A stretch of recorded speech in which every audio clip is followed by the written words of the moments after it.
আল্লাহর নবী সাল্লাল্লাহু আলাইহি ওয়াসাল্লাম ইরশাদ করেছেন, এই পবিত্র জুবানকে আল্লাহ এবং আল্লাহর হাবিবের প্রশংসার জন্য, আল্লাহর ইবাদতের জন্য এই পবিত্র জুবানকে তোমাকে উপহার হিসেবে আল্লাহ রাব্বুল আলামিন দান করেছে। সেই জুবানে তুমি কোনোদিন মদ্যপান করতে পারো না, অশ্লীল কাজ করতে পারো না, রাত্র জেগে গান বাদ্যযন্ত্র করে 31st নাইট পালন করতে পারো না। হে যুবক, তুমি আখিরাতকে স্মরণ করো। ইসলামের আদর্শ হচ্ছে সেই সর্বশ্রেষ্ঠ আদর্শ, যে আদর্শ সমগ্র পৃথিবীতে মানব জাতিকে আদর্শ এবং সভ্যতা দিয়েছে, আলো দিয়েছে, বিকাশ দিয়েছে। এটি তোমার জন্য সরল পথ, এটি তোমার জন্য ইহদিনাস সিরাতাল মুস্তাকিম। আল্লাহ রাব্বুল আলামিন ইরশাদ করেছেন, ইয়া আইয়ুহাল্লাযিনা আমানু, হে ঈমানদারগণ, যিনারা আমি রব্বুল আলামিনের প্রতি ঈমান নিয়ে এসেছো, বিশ্বাস স্থাপন করেছো এবং আমার মুহাম্মাদুর রাসূলুল্লাহ সাল্লাল্লাহু আলাইহি সাল্লামকে নবী ও রাসূল বলে গ্রহণ করেছো, মহব্বত করেছো, এবং ইসলামকে যিনারা আল্লাহর জীবন বিধান, দিন হিসাবে গ্রহণ করেছো, সংবিধান হিসাবে গ্রহণ করেছো, তাদের উদ্দেশ্যে আল্লাহ রাব্বুল আলামিন ইয়া আইয়ুহাল্লাযিনা আমানু আমানুদখুলু ফিস-সিলমি কাফফা, যারা আমার উপর ঈমান নিয়ে এসেছো তারা সম্পূর্ণ কমপ্লিটলি পূর্ণাঙ্গভাবে ইসলামের মধ্যে প্রবেশ করো। এখানে আল্লাহ রাব্বুল আলামিন তাদেরকে উদ্দেশ্য করে বলছেন, যারা অমুসলিম, যারা ঈমান নিয়ে আসেনি, তাদের উদ্দেশ্যে আল্লাহ রাব্বুল আলামিন বলছেন না। এখানে যিনারা ঈমান নিয়ে এসেছেন তাদেরকেই পুনরায় ইসলামের মধ্যে প্রবেশ করতে বলছেন, যে তোমরা কমপ্লিটলি পূর্ণাঙ্গভাবে ইসলামের মধ্যে প্রবেশ করো। এখান থেকে বোঝা গেল কালেমা পড়ার পর একজন মুসলিমের জন্য, একজন মুমিনের জন্য জীবনের প্রত্যেকটি কার্যাবলী, জীবনের প্রত্যেকটি ক্ষেত্রে ইসলামের হুকুম এবং আদর্শ শিক্ষা অনুযায়ী হওয়াটাই হচ্ছে ইসলামের মধ্যে পূর্ণাঙ্গভাবে প্রবেশ করা। আমি মুসলিম, কিন্তু আমি ইউরোপিয়ান এবং খ্রিস্টানদের, ইহুদিদের অপসংস্কৃতি গ্রহণ করব, মেনে চলবো, তাদের মতো করে আনন্দ উপভোগ করব, এটি ইসলামের মধ্যে প্রবেশ করা হলো না। ইসলামের মধ্যে প্রবেশ করা মানে প্রিয় নবী করিম সাল্লাল্লাহু আলাইহি সাল্লাম আমাদেরকে যা আদেশ করেছেন তা আমাদেরকে সেখান থেকে গ্রহণ করা, উনি যা নিষেধ করেছেন সেখান থেকে বেঁচে থাকা, উনি যা আদেশ করেছেন সেটিকে গ্রহণ করা, ওনার আদর্শ, ওনার সুন্নাত অনুসরণ জীবনযাপন করা, জীবনের প্রত্যেকটি কাজ করা। এবং আল কোরআন, কোরআনে কারিম, যে সংবিধান আল্লাহ রাব্বুল আলামিনের পক্ষ থেকে যে আমাদের জন্য আদেশ এবং নির্দেশ, সেগুলো মেনে চলা।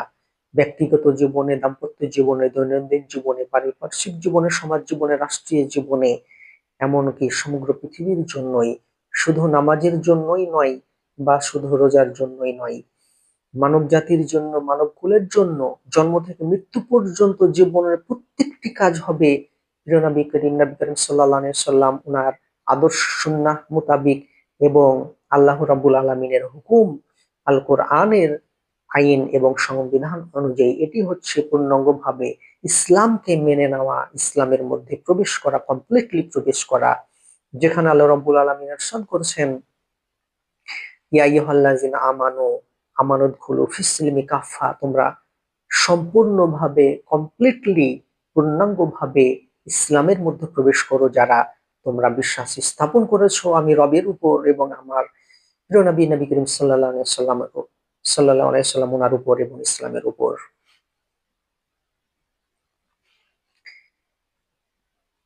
তাই আমার শেষ আলোচনার শেষ অংশে আমি এটি বার্তা দেব, তোমরা ইসলামিক দৃষ্টিভঙ্গি, কোরআন ও হাদিসের শিক্ষা অনুযায়ী, আদর্শ অনুযায়ী এবং ইসলামিক দিন, সময়, সূচি, গণনা অনুযায়ী, ইসলামী সময়, দিন, গণনা সূচি সেখান থেকেই গণনা করা হয়েছে, যেখান থেকে, যে দিন থেকে আল্লাহ রাব্বুল আলামিন এই পৃথিবীকে সৃষ্টি করেছেন। তাই সর্বশেষ আমাদের জন্য 31st নাইট, ইংরেজি নববর্ষের প্রথম দিন, সৃষ্টির দিন নয়, সেটি ভুল। সেটি শুধু গণনার সুবিধার্থে মেনে চলতে হবে। কিন্তু মুহররমুল হারাম মাসের 10 তারিখ আশুরার দিন আল্লাহ রাব্বুল আলামিন পৃথিবীকে সৃষ্টি করেছেন। এই দিন আনন্দ উপভোগ করতে হবে। এই দিনই আল্লাহ রাব্বুল আলামিনের হুকুম অনুযায়ী ইবাদত করতে হবে। ইসলামী দৃষ্টিকোণ অনুযায়ী আনন্দ কিভাবে হবে? ইসলামী দৃষ্টিকোণ অনুযায়ী আনন্দ এইভাবে হবে, কোরআন ও হাদিস অনুযায়ী আনন্দ এইভাবে হবে যে মুহাররামুল হারাম মাসের 10 তারিখ আশুরার দিন, সেই দিন ইবাদতে মনোযোগ হতে হবে, সেদিন রোজা রাখতে হবে এবং সেই দিন মিষ্টান্ন খাবার বন্টন করতে হবে, নিজেও আহার করতে হবে, ভালো খাবার খেতে হবে, অপরকে খাওয়াতে হবে, রাত্র জেগে আল্লাহ রাব্বুল আলামিনের কাছে দোয়া করতে হবে, ইবাদত করতে হবে যে আল্লাহ রাব্বুল আলামিন এই পৃথিবীকে সৃষ্টি করেছেন। ইসলামের আনন্দ নাচ গান নয়, ইসলামের আনন্দ অশ্লীল অসভ্যতার মাধ্যম দিয়ে নয়, ইসলামের আনন্দ শিক্ষার মাধ্যম দিয়ে, অন্তরের প্রশান্তির মাধ্যম দিয়ে, শান্তির মাধ্যম দিয়ে। দেখুন, আমরা ঈদের দিন আনন্দ উপভোগ করি, সেটি কিন্তু কোনো নাচ গান, বাদ্যযন্ত্র এবং মদ্যপান, অশ্লীল অসভ্যতা, ছেলে মেয়ে অশ্লীল মেলামেশার মাধ্যম দিয়ে কিন্তু আনন্দ উপভোগের অনুমতি ইসলাম দেননি। আমরা কিভাবে আনন্দ করে থাকি? আমাদের আনন্দগুলো হলো ইসলাম যে আনন্দগুলো দিয়েছে কোরআন ও হাদিস অনুযায়ী, নবী করিম সাল্লাল্লাহু আলাইহি সাল্লাম আমাদেরকে আনন্দ করার জন্য যে উপায় দিয়েছেন সেটি হচ্ছে প্রথমত শিক্ষার মাধ্যম দিয়ে আনন্দ, দ্বিতীয়ত সেখান থেকে যে শান্তি আসে সেই শান্তিটাই হচ্ছে আনন্দ এবং সেই শান্তির মাধ্যম দিয়ে রব্বুল আলামিন সৃষ্টিকর্তা প্রতিপালক প্রতিপালক সকলের রব সকলের মালিক তার অনুগত্য স্বীকারের মাধ্যম দিয়ে আমাদের মানব জাতির মধ্যে, মানব কুলের মধ্যে, সমাজের মধ্যে, সমগ্র পৃথিবীতে যে আদর্শ ভালোবাসার ছায়া আলো ছড়িয়ে যায়, প্রচার হয়ে যায়, শান্তি ছড়িয়ে যায়, সেটি হচ্ছে শান্তির মাধ্যম দিয়ে ইসলামিক দৃষ্টিকোণ থেকে আনন্দ সেভাবে উপভোগ করতে হবে।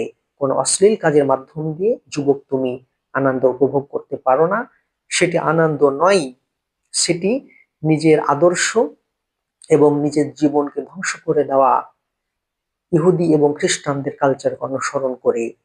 অর্থাৎ মানুষকে ভালোবাসা এক জিনিস আর তাদের অসভ্যতা গ্রহণ করা আর এক জিনিস।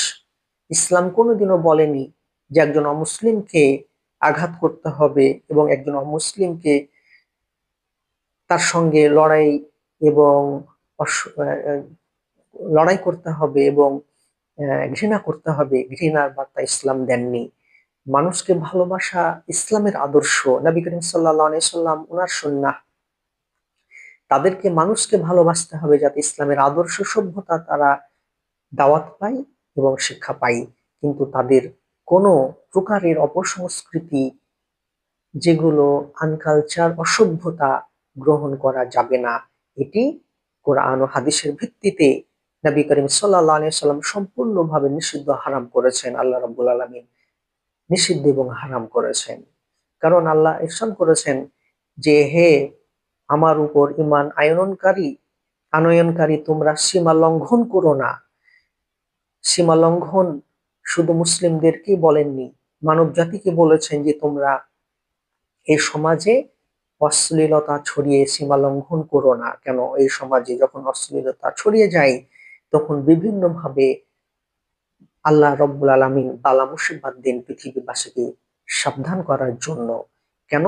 এই পৃথিবীকে আল্লাহ রব্বুল আলামিন পবিত্র রাখতে চান। তাই সীমা লঙ্ঘন যুবক তুমি করবে না। কোনো মুসলমান তুমি সীমা লঙ্ঘন করতে পারো না। তোমার নবী করিম সাল্লাল্লাহু আলাইহি সাল্লাম ওনার হুকুমকে অমান্য করে তুমি কোনোদিন সীমা লঙ্ঘনকারী মুসলিম হতে পারো না, যুবক হতে পারো না।